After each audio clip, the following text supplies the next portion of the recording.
The Battle of Makry Plagi or Makry Plagi was fought between the forces of the Byzantine Empire and the Latin Principality of Achaea. The Byzantines had been weakened and demoralized by the defection of their numerous Turkish mercenaries to the Achaeans. At Makry Plagi, the Byzantines suffered a heavy defeat, which together with their defeat at the Battle of Prinitsa the previous year ended their attempted reconquest of the Morea. Background: after the Battle of Pelagonia, the Byzantine Emperor Michael VIII Palaiologos acquired a number of fortresses in the southeastern Peloponnese, ceded by the captured Prince of Achaea William II of Villehardouin in exchange for his release. William also pledged to become Michael's vassal, but as soon as he returned to the Morea he renounced this oath, and began negotiating with the Pope and other Latin powers for a joint effort against the Byzantines.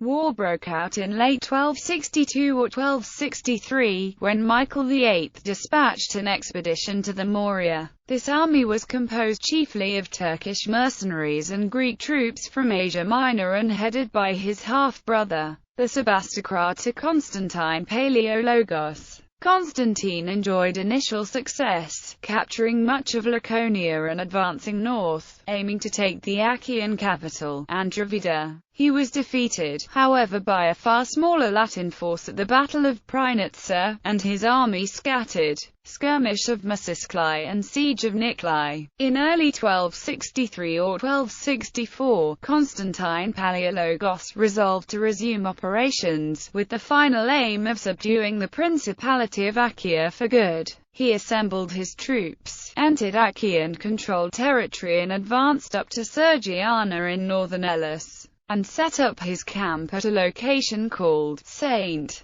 Nicholas of Makryplagi. William with his own troops marched to meet him, and arrayed his men ready for battle. According to the Chronicle of the Morea, the head of the Byzantine vanguard, the Megaskonos Argylos Michael Kantakouzanos, rode forth from the Byzantine lines, but his horse stumbled and he was killed by the Achaeans. Dismayed by the death of his bravest lieutenant, the Sebastocrator Constantine retreated and went on to lay siege to the fortress of Niklai. There, however, the Turkish mercenaries, over 1,000 horsemen under their leaders Melik and Shalalik, confronted him and demanded that he pay them their arrears of 6 months. Irritated by this demand, and worried by his lack of success thus far, the Sebastocrator angrily refused, whereupon the two chieftains deserted to William with the bulk of their men. This defection caused Byzantine morale to plummet.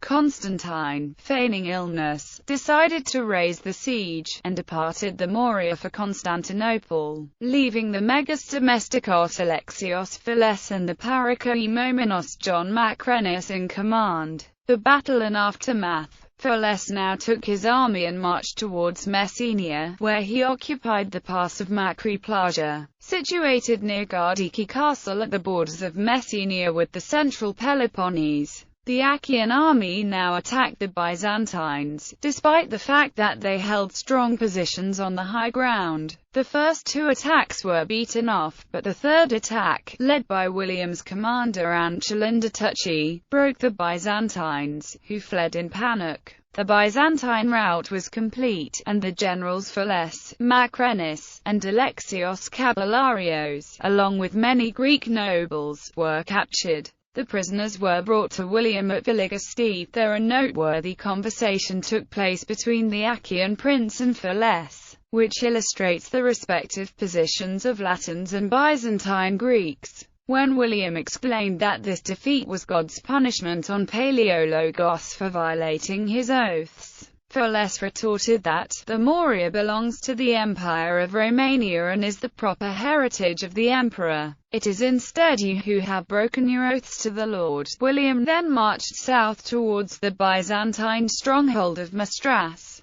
He failed to take the fort, but repopulated and fortified the old city of Sparta, pillaged the surrounding province and then withdrew to Niklai. Despite his successes in averting a rapid Byzantine conquest of his principality, however, William had exhausted his realm's resources. The constant fighting had devastated and depopulated the country. The conflict degenerated into skirmishes on both sides before being suspended entirely. Negotiations were undertaken, in which Michael VIII proposed to wed his son and heir, Andronikos II Palaeologos, to William's daughter and heiress, Isabella. The proposal founded at the opposition of the Achaean barons. In the years after, William sought the aid and protection of the powerful Charles of Anjou, whose vassal he became by the Treaty of Viterbo. Faced with the threat of Charles, Byzantine attention was diverted elsewhere, and William managed to avert a repeat of the large-scale Byzantine offensive against him. A prolonged period of relative tranquility followed,